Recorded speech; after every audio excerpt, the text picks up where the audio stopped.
Hello, boys and ghouls, and welcome to our show. Sultana Drama presents to you Sultana's radio show. Tonight, we'll tell the tale of Ichabod Crane, who was a very superstitious man, and the famous Headless Horseman.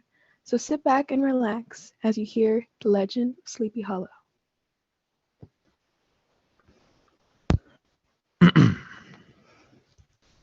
In the heart of one of those open coves which mark the eastern shore of the Hudson, there lies a small market town, which by some is called Greensburg, but which is more generally and properly known by the name of Tarrytown. Now, this name was given, we are told, by the good housewives of the adjacent countryside, from the deep-rooted tendency of their husbands to linger about the village tavern on market days. Be that as it may, I do not vouch for the fact, but merely advert to it for the sake of being precise and authentic. Hold it a second. This is supposed to be a ghost story, not a sweet dream bedtime story. I'm describing where the setting is for a story. You can't describe it that way. You'll put the audience to sleep before we even start. No, fine. Then you do it. Very well. Many of you have heard of a little glen named Sleepy Hollow, which is about 2 miles from a village known as Tarrytown.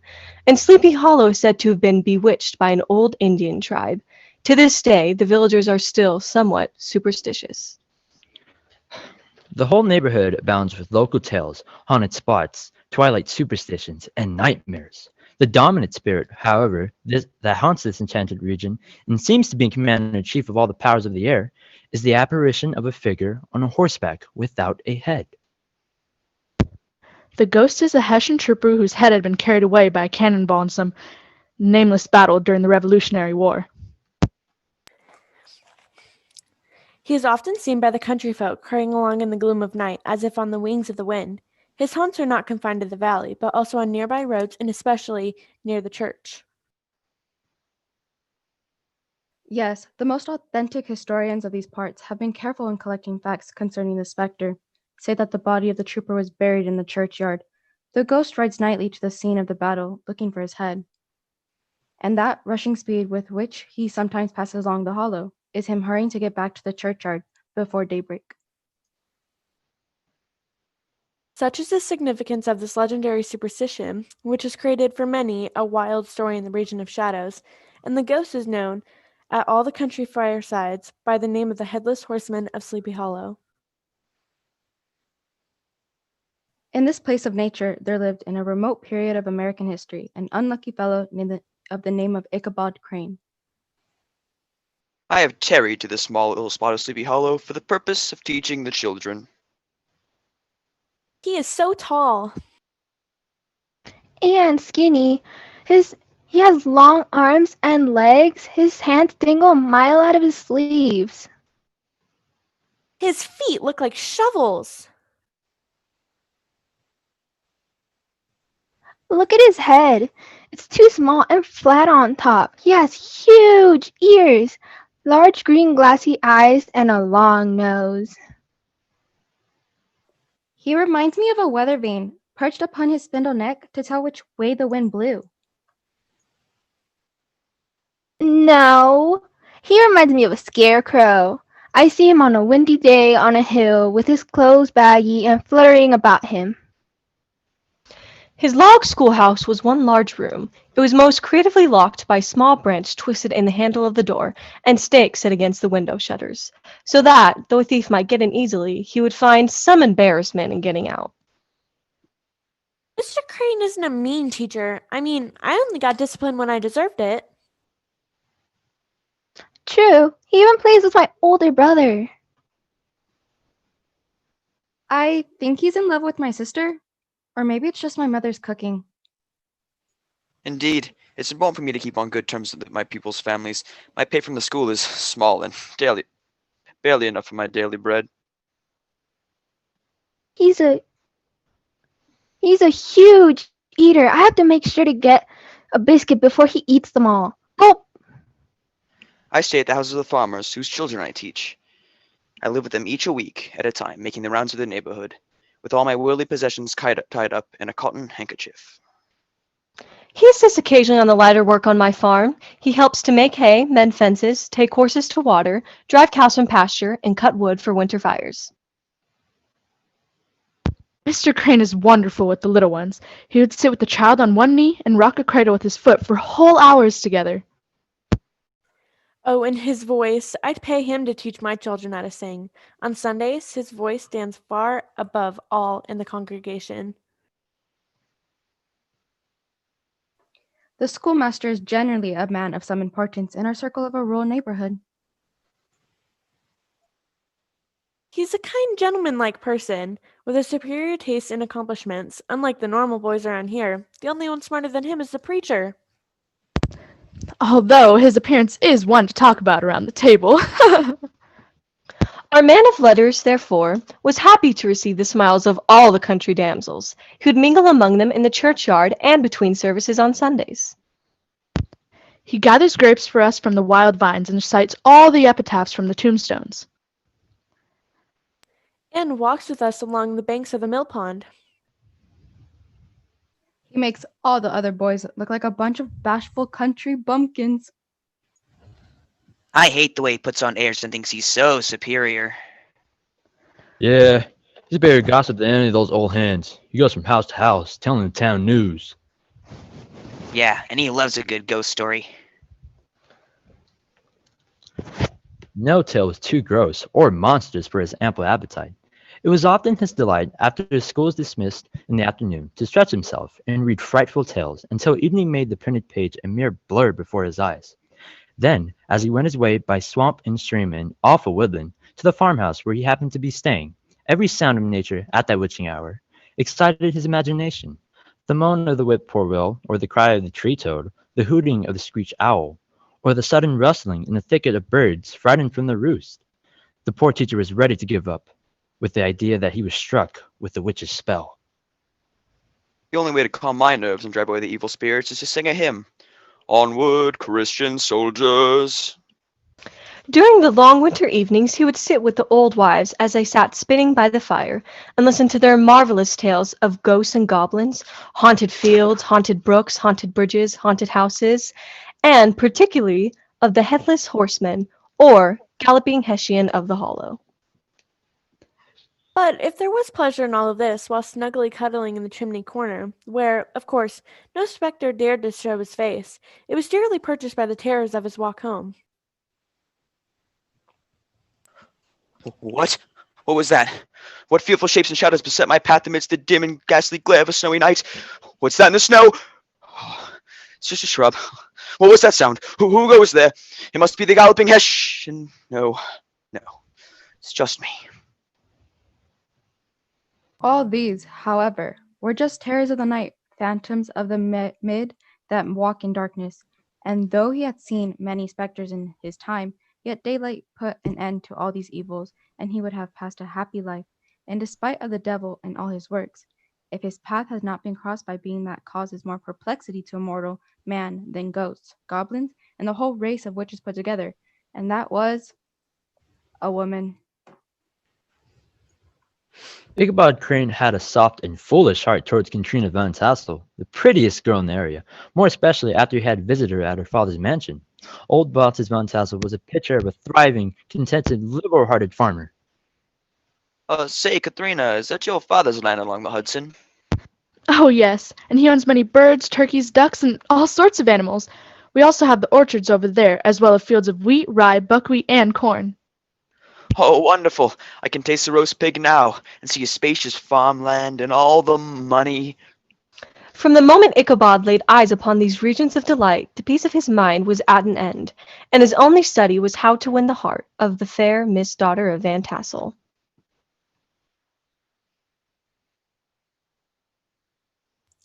However, Ichabod was not the only admirer of Katrina Van Tassel. Yes, she had a host of admirers. Among this was a burly, roistering lad of the name of Brom Van Burnt, the hero of the country, which rang with his feats of strength and hardihood. He was a broad shoulder with short curly black hair. From his Herculean frame, he received the nickname of Brom Bones. Brom is a great horseman. He wins all the races and is always either ready for a fight or fun. But he had more mischief than ill will in his composition. Even though he looks like he could take you, he's really just playing and is funny. His boys look up to him as their model, are always around him wherever he goes. Sometimes his crew can be heard dashing past the farmhouses at midnight with whoop and halloo, startles us out of our sleep. But in the end, it's just Brom Bones and his gang. They're harmless, just up to the pranks. What can you do?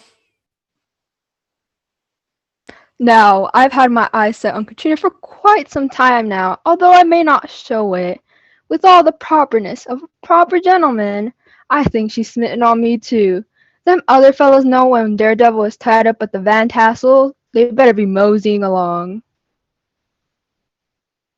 Under cover of his character singing mastery, he made frequent visits at the farmhouse. I tell you, I do not know how women's hearts are wooed and won. To me, they have always been matters of riddle and admiration. But I tell you, this did not go over well with Brom. He was set to make something of this. His heart was set on the fair Miss Van Tassel. No skinny long-armed music-teaching bird is going to get in my way. Not long after this, the Van Tassels sent out invitations to a party. Ichabod spent at least half an hour getting ready, brushing and fixing up his best and his only suit of rusty black, and he arranged his hair by a bit of a broken mirror that hung up in the schoolhouse, that he might make his appearance before his love in the true style of a cavalier. He borrowed a horse from the farmer with whom he was staying. He mounted that horse like a knight in a quest of adventures. But I should, in the true spirit of romantic story, give some account of my hero and his steed. The animal he rode was a broken-down old plow horse that had outlived almost everything living thing on my farm. He was gaunt and shagged, with a bent neck and a head like a hammer. His rusty mane and tail were tangled and knotted with burrs. One eye had lost its pupil and was glaring and spectral, but the other had a gleam of a genuine devil in it. Still, he had fire and metal in his day. That's why I named him Gunpowder. It was something to see. Old Ichabod was a suitable figure for such a steed. He rode with short stirrups, which brought his knees nearly up to his chest. His sharp elbows stuck out like grasshoppers. He carried his whip in his hand like a king's scepter, and, as his horse jogged on, the motions of his arms were like a pair of flapping wings. Now, Brom Bones, however, came to the gathering on his favorite steed, Daredevil, full of mettle and mischief. Oh, the tables are full of such wonderful things. Sweet cakes and shortcakes, ginger cakes and honey cakes, and the whole family of cakes. And oh, the pies. Apple pie, pumpkin pie, peach pie. It's got slices of ham and smoked beef, preserved plums and peaches and pears and quiches, not to mention broiled shad and roasted chickens, together with bowls of milk and cream all mingled higgledy-piggledy. Heaven bless the mark. I need breath and time to enjoy this banquet. Oh, and one day I will be the lord of almost unimaginable luxury and splendor. Glad you are all here this wonderful evening. Fall to and help yourself to this glorious feast. And now, the music! Go dance and be merry! Ichabod prided himself upon his dancing as much as his vocal powers. Not a limb, not a fiber about him was idle, and to have seen his loosely hung frame in full motion and clattering about the room, you'd have thought St. Vitus himself, the blessed patron of the dance, was figuring before you in person. The lady of his heart was his partner in dance, and smiling graciously in reply to all of his amorous ogling, while Brom Bones, sorely smitten with love and jealousy, sat brooding by himself in one corner. Nope. Keep it up, Beanpole, because you won't be dancing with her much longer. Ichabod, join us on the porch. As you remember, gossiping and storytelling were some of Ichabod's favorite things, so he joined the old sages gossiping over former times and drawing out long stories about the war. The story of the blue-bearded Dutchman who had nearly taken a British frigate with an old iron 9-pounder. Only his gun burst at the sixth discharge. And then there was an old gentleman who shall be nameless, being too rich to be lightly mentioned, who, in the Battle of White Plains, being an excellent master of defense, blocked a musket bullet with a small sword, insomuch that he absolutely felt it whiz round the blade and glance off the hilt, in proof of which he was ready at any time to show the sword, with the hilt a little bit bent. Oh, but better than war stories are the ghost stories. Haven't you heard the mourning cries and wailings about the great tree where the unfortunate Andre was taken? Or the woman in white that haunted the dark glen at Raven Rock? She can be heard shrieking on winter nights before a storm, having perished there in the snow. Ah, but the best is the Headless Horseman, who has been heard of several times of lately, patrolling the country, and it is said tied his horse nightly among the graves in the churchyard.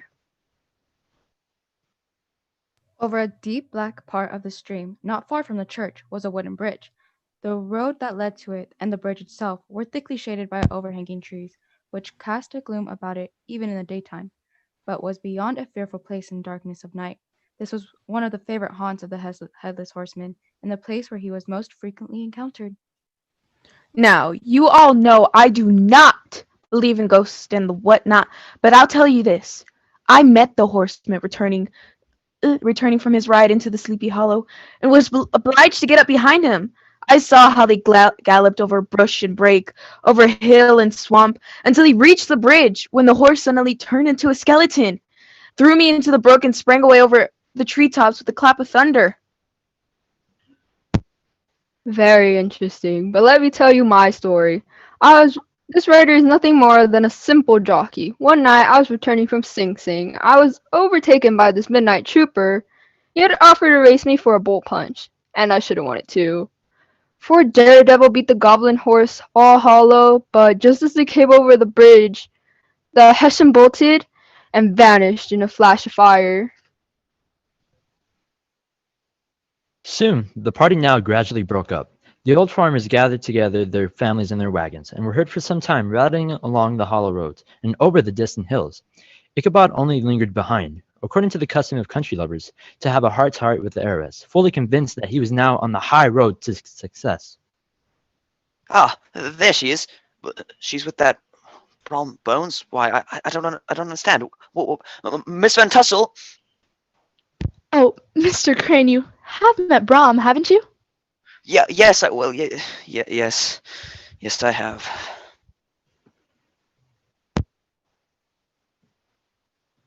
And with that, Ichabod hung his head and walked away. Oh, these women. Could that girl been playing off any of her tricks? Was their encouragement a mere sham to secure a conquest of my rival? Heaven only knows, not I. It was a very witching time of night that Ichabod, heavy-hearted and crestfallen, travelled homeward, along the sides of the lofty hills which rose above Tarrytown, and which he had travelled so cheerily in the afternoon. The hour was as dismal as himself. In the dead hush of midnight he could even hear the barking of the watchdog from the opposite shore of the Hudson, but it was so vague and faint as only to give an idea of his distance from this faithful companion of man. No signs of life occurred near him, but occasionally the melancholy chirp of a cricket, or perhaps the guttural twang of a bullfrog from a neighbouring marsh, as if sleeping uncomfortably and turning suddenly in his bed. Don't let all those stories of ghosts and goblins bother you. They're just stories. The night grew darker and darker, stars seemed to sink deeper into the sky, and the driving clouds occasionally hid them from sight. He had never felt so lonely and dismal. He was, moreover, approaching the very place where many of the scenes of ghost stories had taken place.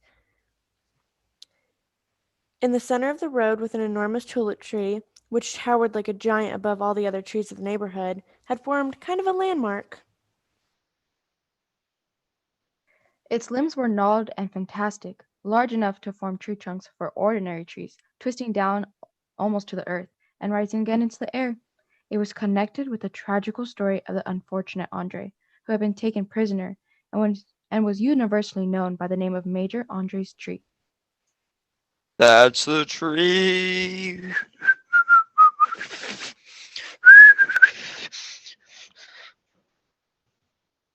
So he began to whistle, and he thought his whistle was answered, but it was but a blast sweeping sharply through the branches.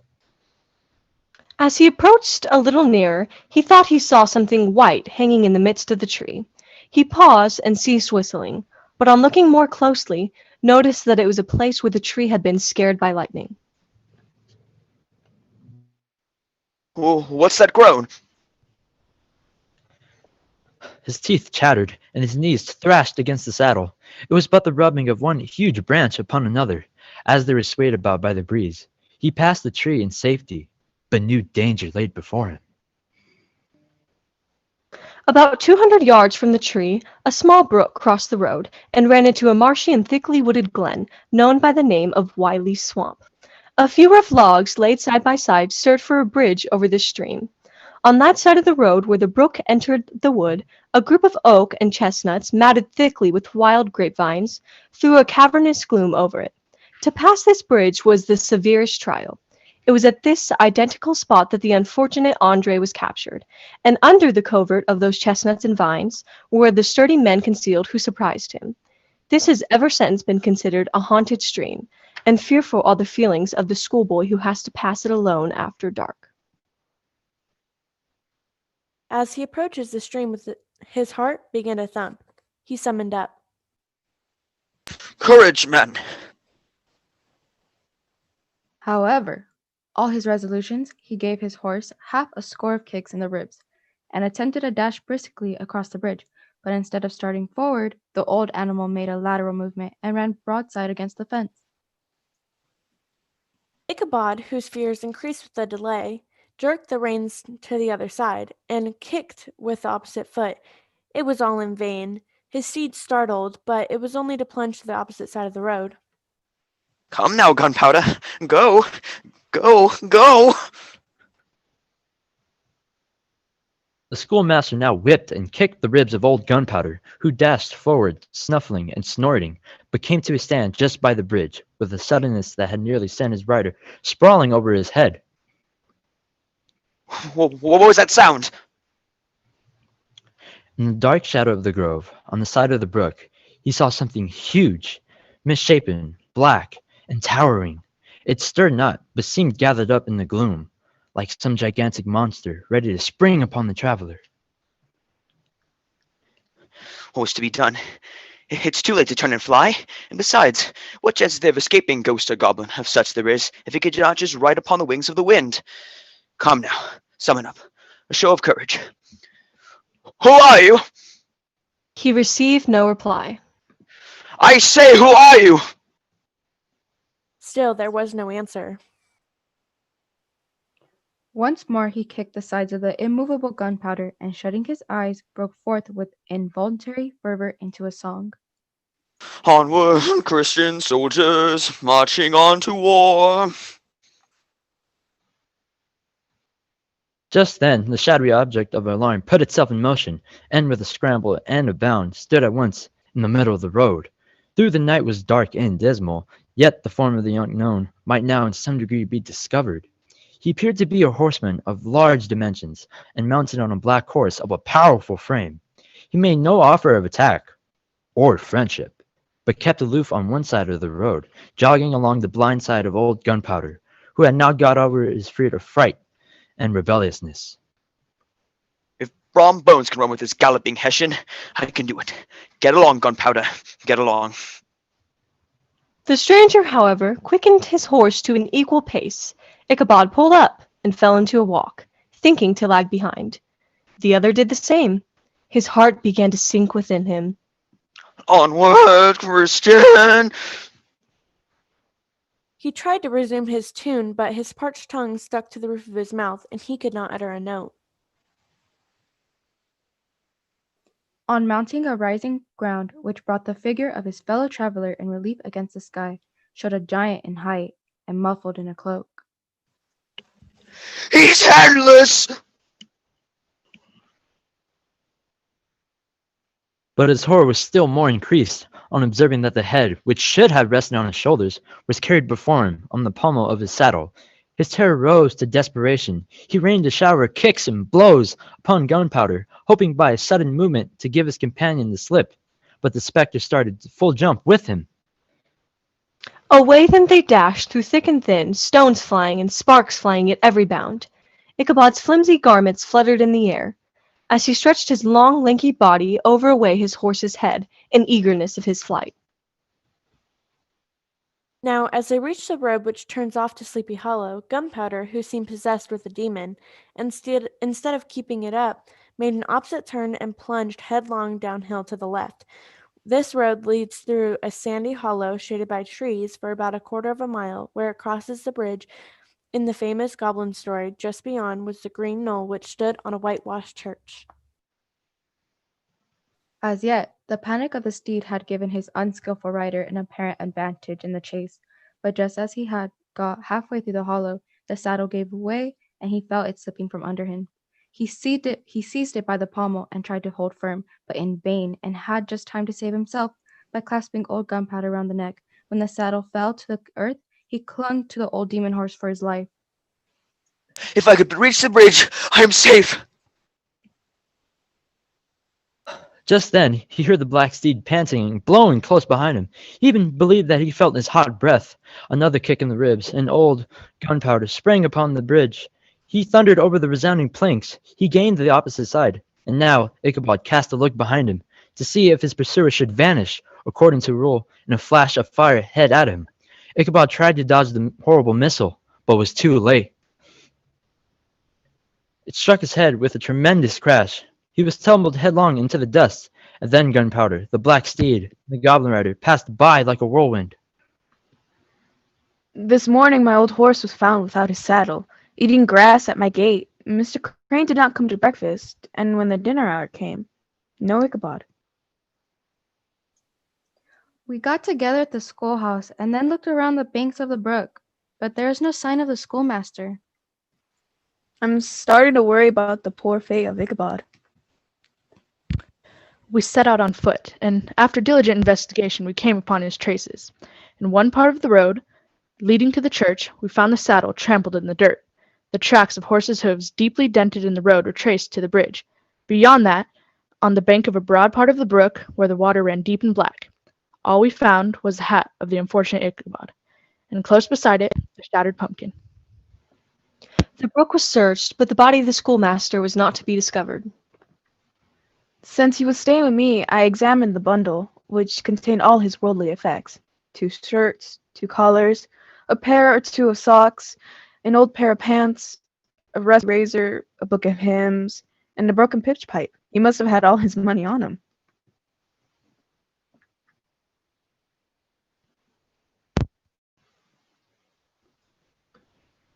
The mysterious event caused much speculation at the church on the following Sunday. Knots of gazers and gossips were collected in the churchyard, at the bridge, and at the spot where the hat and pumpkin had been found. The stories of old Brower, of Bones, and a whole budget of others were called to mind, and when they had diligently considered them all, and compared them with the details of the present case, they shook their heads, and came to the conclusion that Ichabod had been carried off by the galloping Hessian. I was down in New York several years later when I heard the school teacher was still alive. I heard that he left because Katrina had slighted him for another. No, I heard that he left for the West Coast. Really? I heard he studied law and been admitted to the bar. I heard he writes for the newspapers. Ron Bones and Katrina were soon married. He seemed to look exceedingly knowing whenever the story of Ichabod was told, and always burst into a hearty laughter at the mention of the pumpkin, which led some to believe that he knew more about the matter than he chose to tell.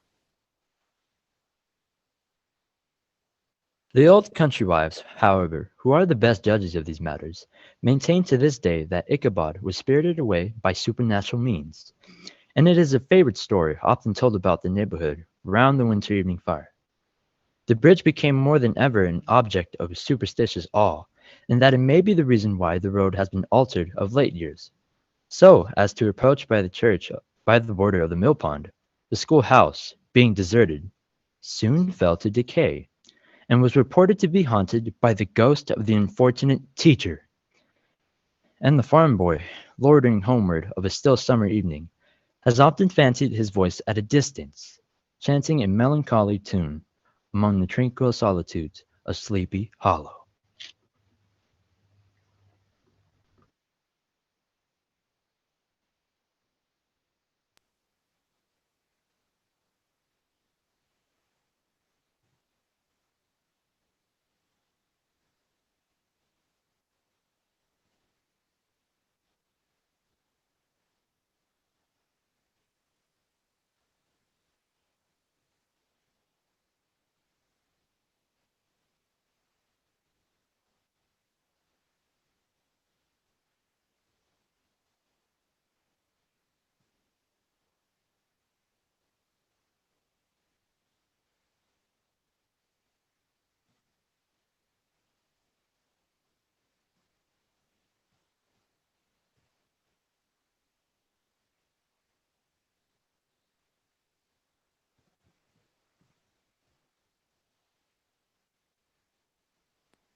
Let me bring my cast on. They're absolutely amazing kids, and we're so grateful to have them all. And we thank you all for coming on. Let's go ahead and see all our cast again. Gio, Elizabeth, Riley, Autumn, Elizabeth, Ariel, Itzeli, and Ulissa. Do I have it? And Ichabod as Aiden. There he goes, Aiden.